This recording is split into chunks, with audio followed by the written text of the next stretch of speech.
What's going on, everyone? Today we're going to be talking about how muscles contract and how they produce force. Muscles are going to attach to our skeleton via way of tendons, which we discussed in the last lecture on two different sites. So you have the origin, which is the stable portion where that skeletal muscle will attach to, and then you have the insertion, which is the portion of the skeleton that's going to move.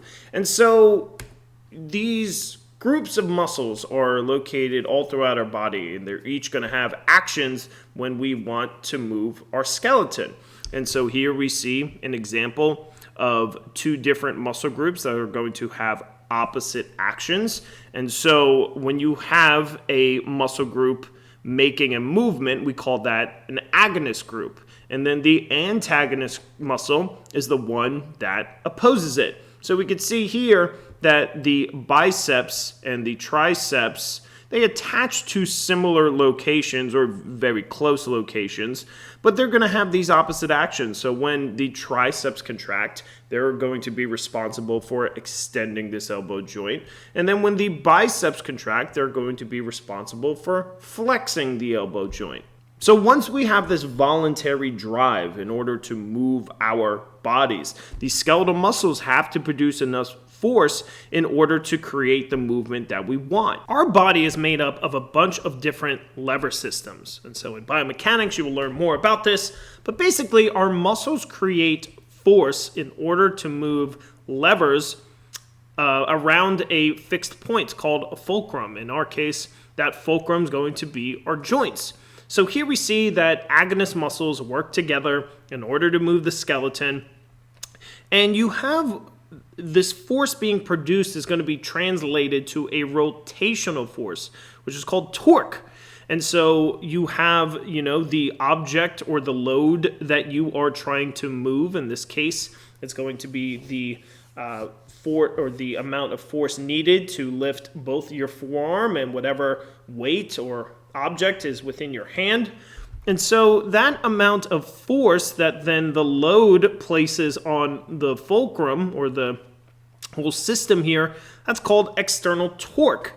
And the biceps, the actual muscles in this case, are going to produce internal torque. If the internal torque produced by the biceps in this case exceeds the external torque that is being placed on the elbow joint, well then this object is going to move up towards the shoulder.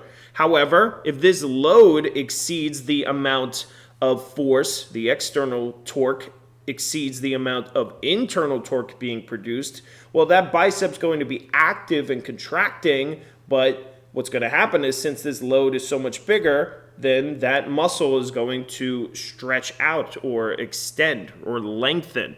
And then if the internal torque matches the external torque, well, then we're not going to have any movement. And what we just described there is the different types of muscle contractions. And so you have two major categories of muscle contractions. We have isotonic contractions, which means that we are going to have actual movement.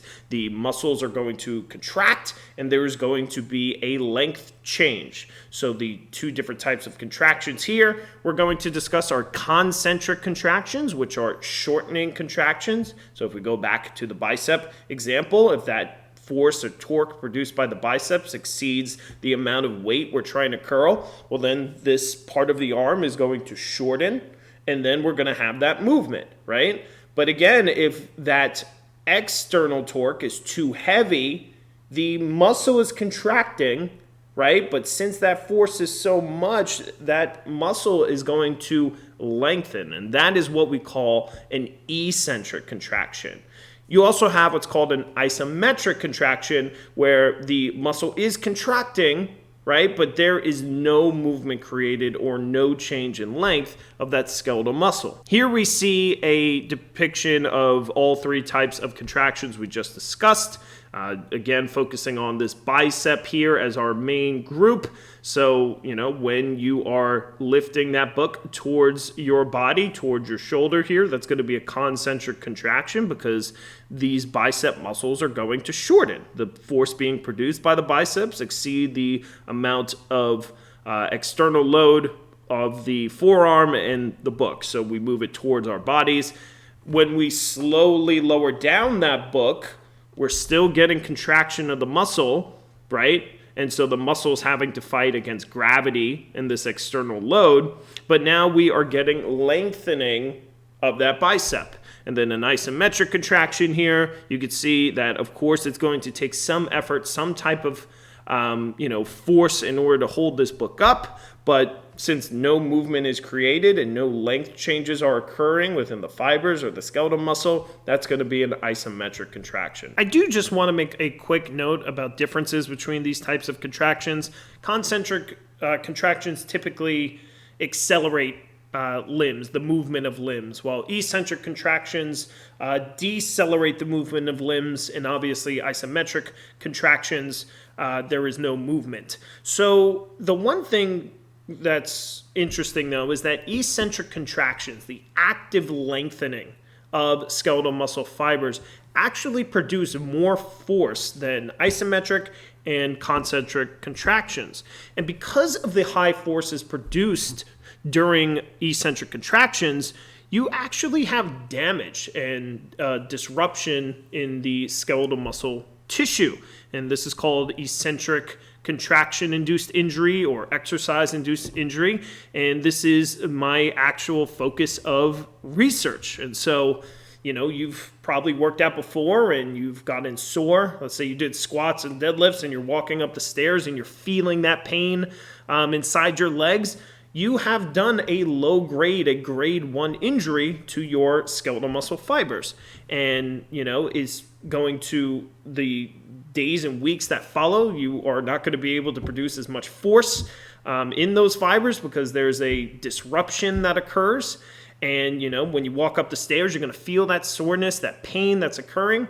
But as long as you are healing properly, as most people will, you're going to get stronger because of it. And you're going to have, more resistance to injury the more you train. And so the, important part is, and I could probably make, and I probably will make separate videos about that injury and what occurs there.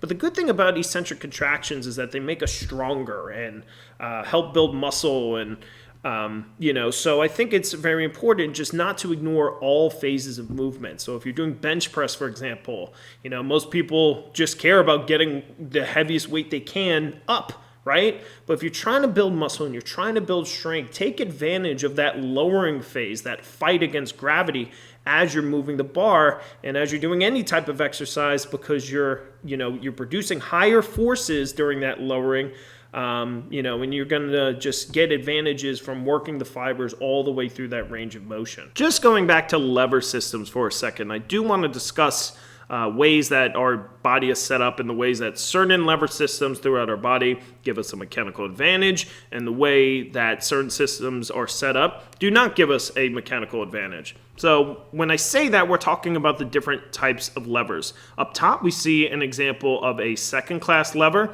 one that's going to give us a mechanical advantage, and then down below in the biceps, we see a third-class lever, which is basically going to be a mechanical disadvantage for us. And why is, this example a mechanically advantageous sort of contraction for our bodies, and then why is the one down below not? So it all has to do with, when we discuss torque, there are certain things, certain variables that go into torque. And so not only is it going to be the amount of force that is produced, external force versus internal force, but we're also going to be thinking about lever arm. And so the greater the lever arm, the greater amount of torque that's going to be produced. And up top in a second-class lever, what you have is that rotational point, that distance between the fulcrum and the load is shorter.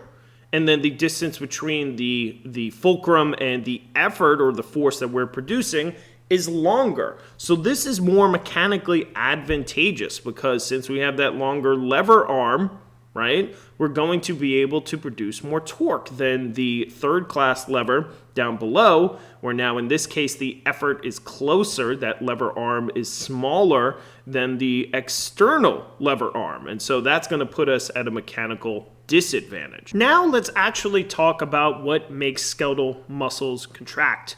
And the reason skeletal muscles are able to contract is because of each and every single one of the individual fibers are going to contract and possibly change lengths in order to create movement. So if we took a skeletal muscle and basically, cut apart one of these fascicles, we would see that we're going to have each and every single one of these individual muscle cells or individual muscle fiber. When I say muscle cell, when I say muscle fiber, talk about the same exact thing.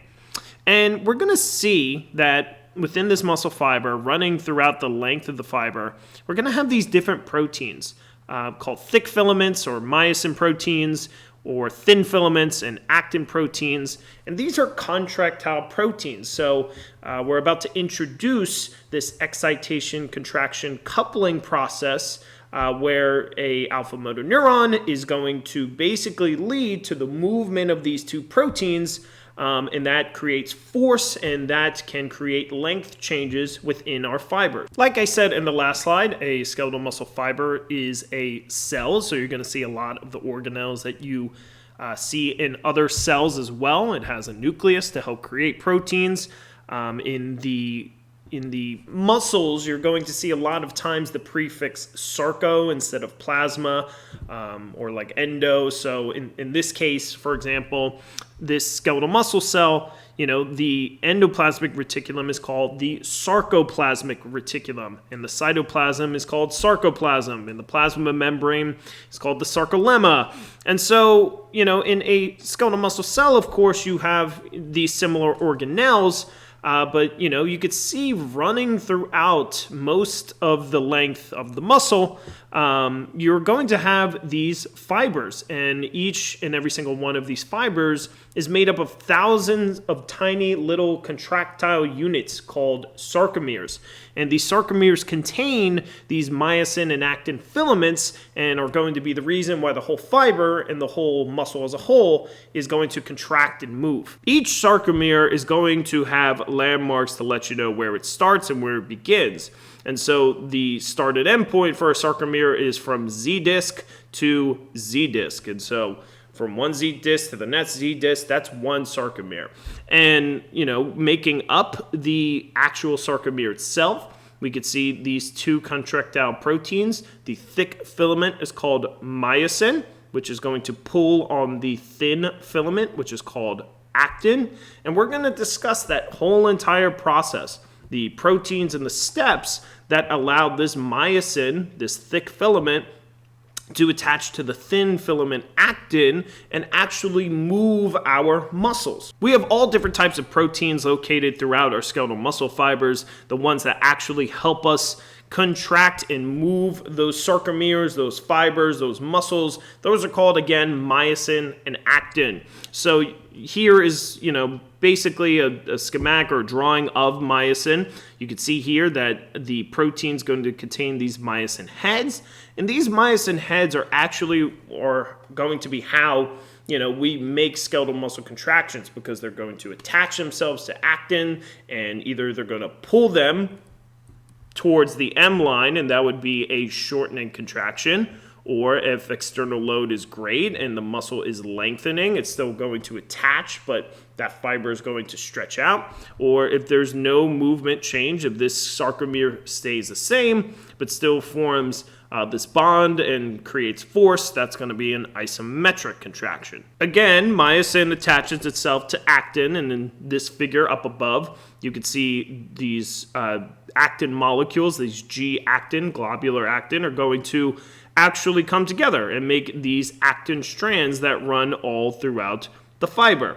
And so on these actin filaments here, myosin cannot just attach whenever it wants to, because we have two regulatory proteins which block those, or the complex will block those binding sites, and those two regulatory proteins are called troponin and tropomyosin. Then we have structural proteins, which are going to help stabilize these skeletal muscle fibers and also have properties that may lead to extensibility, elasticity, and even force. So I've listed the different structural proteins: titin, alpha, actinin, myosin, nebulin, and dystrophin. I do want you to take a note of titin because there's been a lot of recent research surrounding titin and its role, especially in how the stiffness of the muscle and how eccentric contractions, how this protein titin is going to help contribute to large forces when we actively extend or actively lengthen a muscle. And so remember that titin is going to attach from the M line to the Z disc. So it's going to go, throughout the half sarcomere. So you're going to have titin filaments, here they are, attaching themselves to the Z disc and running basically this half sarcomere length in order to stabilize and assist the fiber.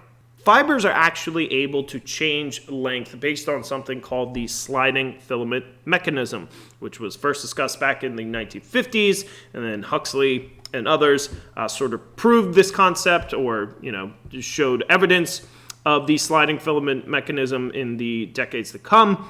But basically, when we break apart a sarcomere, we have different zones. So we could see that for each sarcomere, you're going to have something called the H zone, which is the section of the sarcomere which is just myosin. So there's your border for that. Actin, when you just have actin, right? So this is actually two half sarcomeres here. That's going to be called your I band.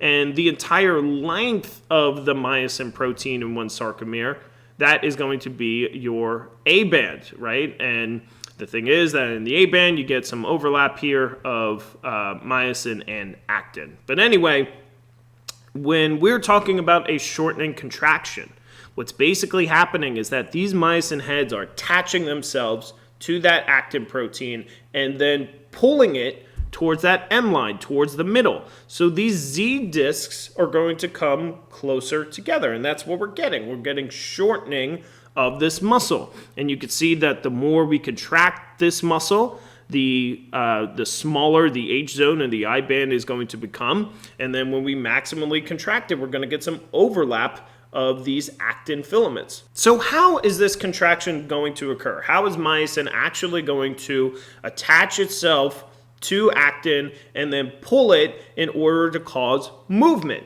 And this takes place through a process called the excitation-contraction coupling process, where a alpha motor neuron is going to have to excite a skeletal muscle fiber in order for it to contract. So we could see that there is going to be an action potential that takes place across our skeletal muscle, just like it did in the neuron. And so the action potential for a skeletal muscle looks a whole lot different. You can see that there is just this rapid depolarization and then rapid repolarization phase. What's similar is that during the depolarization phase, voltage-gated sodium channels will open, depolarizing that skeletal muscle fiber, and then once we reach a certain point, those channels will close, and then we'll get repolarization, which occurs when voltage-gated potassium channels open, and then the muscle membrane potential will come back down to resting. All right, so there's a lot going on within this picture that you are about to see, and I'm probably blocking a lot here in this upper quarter, so I'll try to go through this as descriptively as I can. But this is basically the whole excitation-contraction coupling process. So when our brain decides that it needs to make a movement of our skeletal muscle, those upper motor neurons are going to activate alpha motor neurons down below. So alpha motor neurons are then going to, have its own action potentials, and then that action potential is going to lead to a release of what is called acetylcholine. So that's our first step, alpha motor neuron. Its action potential leads to the release of acetylcholine. That acetylcholine is then going to bind to acetylcholine receptors located on this skeletal muscle fiber, and that's going to trigger an end plate potential. So we're going to get some depolarization here, and then that turns into an action potential, which is going to travel down the length of the fiber. And what happens is that action potential, that depolarization, goes into these grooves located within the muscle. And those grooves, those little spaces here, are called T-tubules. And so what's going to happen is once that action potential reaches the T-tubule and goes down into this section of the muscle, on the border, we're going to have voltage-gated calcium receptors. And these are also called DHPR, dihydropyridine receptors. And these dihydropyridine receptors, once that action potential hits here, it's going to activate it. And what's going to happen is this channel is going to open, and that allows some calcium into the cell. But the important part in skeletal muscle fibers is that the DHPR is physically coupled with one out of every two ryanodine receptors, which are calcium receptors that are located on the sarcoplasmic reticulum. And so once that action potential reaches DHPR, it gets open and activated. What's going to happen is the ryanodine receptor that's attached to it is also going to open.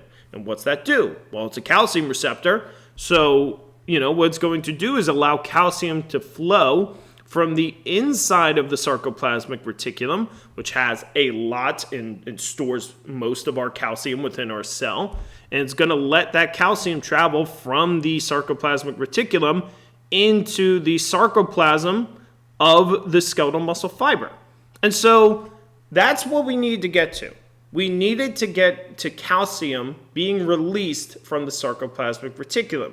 And what you're going to see is that the more calcium that is released, the more force that's going to be produced by the skeletal muscle fiber. Now, why is that? Well, why is calcium so important? What happens is we have those regulatory proteins that are located on actin, troponin and tropomyosin. And tropomyosin blocks where myosin attaches to actin. And so if there is no calcium present, those sites, those binding sites, are going to be blocked. And therefore, you can't have a contraction when those sites are blocked. And so what happens is when calcium is released, some of that calcium is going to bind to one of those regulatory proteins, troponin. And since these proteins are in a complex together, when that calcium binds to troponin, it's going to shift the whole troponin-tropomyosin complex. And then it's going to reveal binding sites for myosin. So myosin can then attach to that actin filament when there's calcium present. Okay, great. So we revealed binding sites on actin. Now, how is myosin going to attach itself and actually move actin to move the sarcomere, the fiber, the skeletal muscle? And so it starts with the myosin having ATP attached to it. And so it has an ATP binding site, and then it contains an ATPase, which is going to hydrolyze this ATP. And when we hydrolyze that ATP, we get energy. And so once we hydrolyze ATP, that is going to then help myosin attach to actin, and we call that that formation a cross bridge. So when myosin attaches itself to actin, we have a cross bridge. And the more cross bridges you have in a sarcomere or in a fiber, when you're contracting, the more force you're going to have. And so, we release more calcium, more myosin can bind to more actin, and we can produce more force. So once that myosin head attaches itself, what's going to occur is something called the power stroke. And now, this is a little bit debated depending on which textbook and who you read, but this power stroke is going to occur when the phosphate group, and then some people will say and ADP, drops from this myosin head. And so what you're seeing is myosin, once it attaches itself and hydrolyzes that ATP, well then phosphate and ADP are dropped off, and then it'll pull that actin towards the M line. And that is going to keep on happening for as long as calcium and ATP are present. So if this occurs, this power stroke occurs, and we shorten that sarcomere, we shorten that fiber, well then now the ADP and phosphate drops, so now another ATP can attach itself, and the cycle just keeps on going. Hydrolyze, pull, and we just keep on shortening the muscle. Now, once calcium goes away, these binding sites are blocked, and then the muscle will relax. Jumping back here, again, we see that action potential caused DHPR in the RYR1 in skeletal muscle to be activated. Calcium got released. Calcium bound to troponin, shifted the tropomyosin protein to reveal actin binding sites, and then myosin is going to hydrolyze ATP to contract the muscle. And here we see that it was a concentric contraction. We get these actin filaments going more towards the M line. Z disc are getting closer together. But once calcium is gone, that's how we relax the muscle. So how does that take place? Well, on the SR, we have what's called calcium ATPase pumps, also known as SERCA. And so these pumps are actually going to use ATP to pump calcium back into the sarcoplasmic reticulum, and that's how your muscle is going to relax. And so once that occurs, then the complex of troponin and tropomyosin shifts back, and then we get muscle relaxation. And so here we just described the whole entire process. The action potential of the alpha motor neuron in the muscle cell, which leads to calcium release. Then that calcium binds to troponin, shifts the whole complex, and then we get the contraction cycle, that sliding filament theory within the myosin and actin proteins. Again, just to quickly review the process, when the muscle fiber is relaxed, these receptors are closed, DHPR and RYR receptors closed. Most of the calcium ions are located within the sarcoplasmic reticulum, and tropomyosin is blocking myosin binding sites. Once an alpha motor neuron brings us an action potential, that action potential propagates and opens up the DHPR and RYR1 receptors, allowing calcium to then enter the cell, which that calcium will bind to troponin, shift the tropomyosin complex, and then myosin is going to hydrolyze ATP to create cross bridges and make a contraction. Whenever the muscle is going to relax, we need to get calcium away from that troponin, and so the calcium ATPase pump, or SERCA, is going to pump calcium back into the SR. And as calcium concentrations decrease within the cell, less is going to bind to troponin, shifting the tropomyosin complex back to block these binding sites. In cardiac muscle, we also have sarcomeres, and the excitation-contraction coupling process is quite similar to the one that's found in skeletal muscle. The only differences are that the heart is going to generate its own action potentials, so it's going to create its own depolarization process that leads to a cardiac action potential. But also another point in the process that is different is the interaction between the DHPR receptor, the dihydropyridine receptor, and the RYR receptor. It's important to point out that in skeletal muscle, again, these are physically coupled. About half of them are physically coupled, and so once the action potential reaches the T-tubule, it forces the skeletal muscle 1 to open. But in cardiac muscle, not only is the receptor a little bit different, it's called RYR2 in cardiac muscle, but none of them are physically attached. And so in order to get calcium out of the sarcoplasmic reticulum, and in order to cause a contraction, we need to release it by a process that's called calcium-induced calcium release. And so when that occurs, the action potential will reach the DHPR the same way that it did in skeletal muscle. Extracellular calcium will enter the muscle fiber, and then that calcium binds to RYR2, that's closely located there. So that calcium binding to RYR2 will then lead to its opening, and then calcium can enter the cell just like it does in skeletal muscle, and that calcium is going to lead to a contraction. And so again, that process, that difference, that's called calcium-induced, right? Because this extracellular calcium is causing the calcium release of the sarcoplasmic reticulum. We are going to see differences between cardiac muscle and skeletal muscle as far as action potentials are concerned.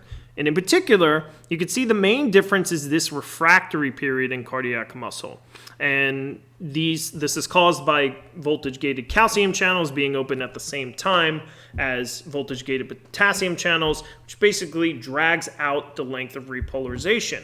But really what it does is that it ensures that every single beat that is produced by the heart is going to have a lot of force and is going to have a smooth contraction. And basically what it prevents is a secondary action potential from coming along and producing another contraction at the same time. So each heart contraction, each beat is spaced out in order to get the most efficient pump of blood from the heart that we can. In smooth muscle, you don't have all of these sarcomeres that you see within cardiac and skeletal muscle. However, you do have myosin and actin filaments. They're just not arranged in the same way. The difference is that in smooth muscle, calcium will lead to a contraction, but the reason why is because there are different proteins that are going to act on myosin. And so once calcium is within that smooth muscle fiber, calcium activates what's called calmodulin. Calmodulin is going to activate this protein here, which is called myosin light chain kinase. It's a kinase, so it's going to phosphorylate myosin. And then what's going to happen is once you phosphorylate this myosin in smooth muscle, that's going to lead to a contraction. In this diagram, we could see that the contraction of smooth muscle isn't as oriented as skeletal muscle and cardiac muscle is. We have a lot of different receptors which can lead to calcium being released and then a contraction occurring. So, we could see that certain neurons can release neurotransmitters, and so, smooth muscle is going to be regulated by our autonomic nervous system. So if we have, excitatory neurotransmitters, they could lead to calcium entering this cell.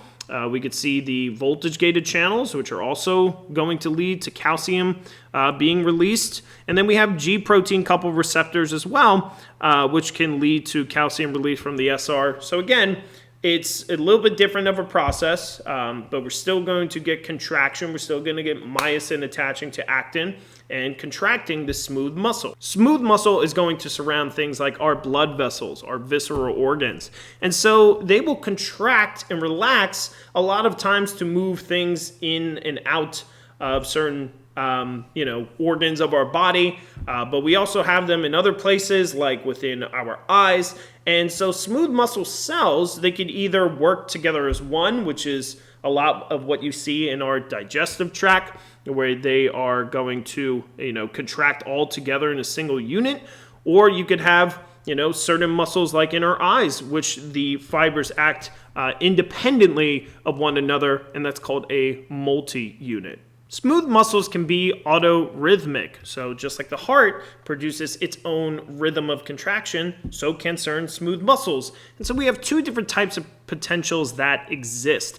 One is a pacemaker potential, which is a spontaneous potential that reaches threshold, and then a slow wave potential where these depolarizations occur, but not every single one brings the cell to threshold. A pacemaker potential is going to look a lot similar to what you see in the neuron in a skeletal muscle fiber. Once it goes through its action potential, you see calcium moving into the cell is going to cause that pacemaker potential or decrease in movement of potassium out of the cell. And so that causes depolarization. And once we reach threshold within a smooth muscle, you're going to see depolarization occur.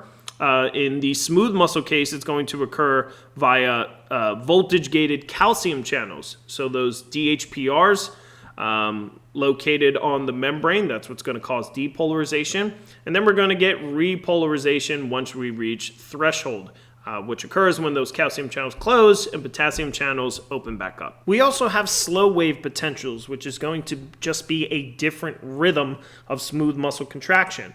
We can see that these slow waves are going to occur, changes in membrane potential. That's due to sodium movement out of the cell and due to changes that occur within that sodium-potassium pump. So these are not always going to lead to action potentials being fired. But once they reach threshold, just like other action potentials, we're going to get a depolarization, which occurs via the voltage-gated calcium channels, and then repolarization, which occurs via the voltage-gated potassium channels. And this will lead to a rhythmic form of smooth muscle contraction. Also, you can see different types of shapes when you look at a action potential within a smooth muscle. Sometimes you're going to get a spike potential, which is similar to what we see in skeletal muscle, quick depolarization and quick repolarization. But sometimes there is a plateau phase similar to cardiac muscle, which we have a depolarization and then a plateau phase, which is where we're getting some movement of ions coming in, some movement of ions coming out, so we don't get this deep drop in repolarization. And then once that phase is closed, then we do return back down to that resting membrane potential. Smooth muscle activity is going to be regulated by our autonomic nervous system. And the autonomic nervous system can send excitatory messages, which force the contraction of smooth muscle, or inhibitory messages, which promote relaxation of smooth muscle. Also, through our digestive tract, there is a stress relaxation response. So if you think about chewing your food and then swallowing it, you are going to need smooth muscles in order for that food that you just digested to move throughout your digestive tract.